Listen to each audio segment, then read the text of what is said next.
On to the last one, rapid application development model. It's a parallel development of each function.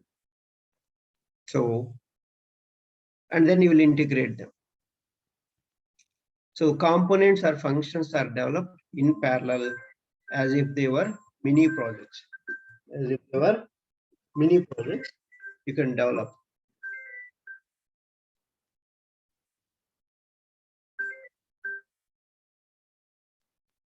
So that's this RAD model, how it works. So basically, you will develop all of them parallel. For example, 4 functions, all will develop parallelly. So they will define, then develop, then build, then test it. See, all will run parallelly.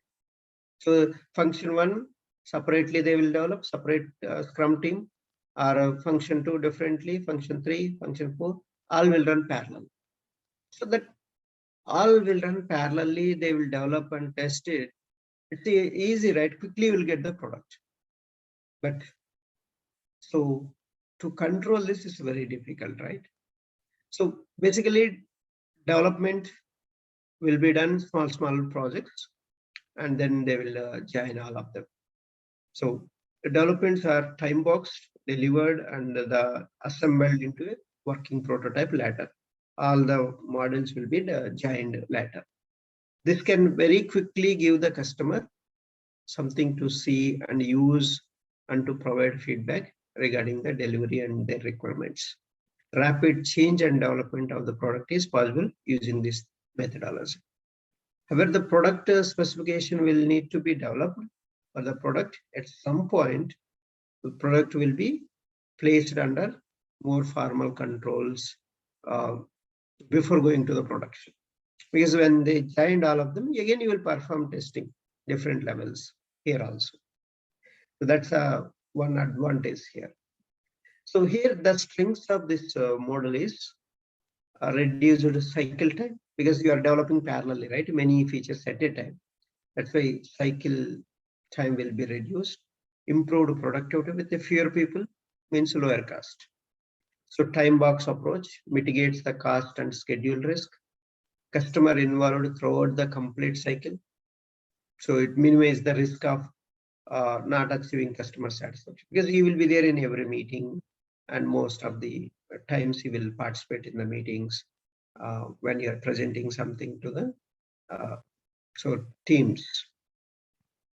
Focus moves from documentation to coding, and uses modeling concepts to capture information about business and data and processes. So that's a strength of this rapid application development. So rapidly you will develop in parallel, and then you will integrate all of them. Then you will push to production. So this is the process of this RAD model. And the weaknesses of RAD model is very fast development process. Must give quick response to the user. Risk of never achieving closure. So there is a risk will be there when it will be closed. Hard to use with the legacy systems. It's difficult to use with the old systems. Requires a system that can be modularized. You can divide into different modules, then only you can use this.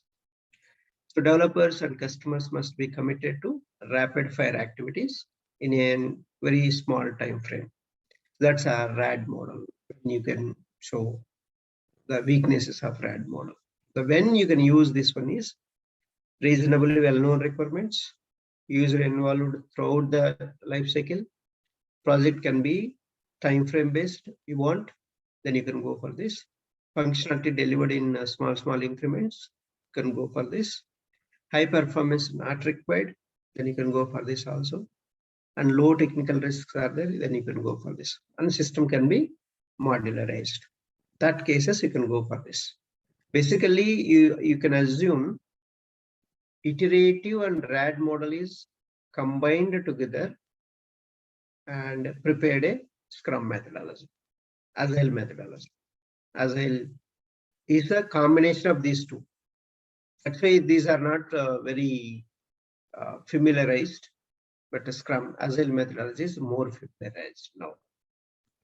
So, right, the same thing you will do, incremental you will do, rapid application development you will do in the Agile method. That's why Agile is a very famous than these models. Okay, so that's all the models, and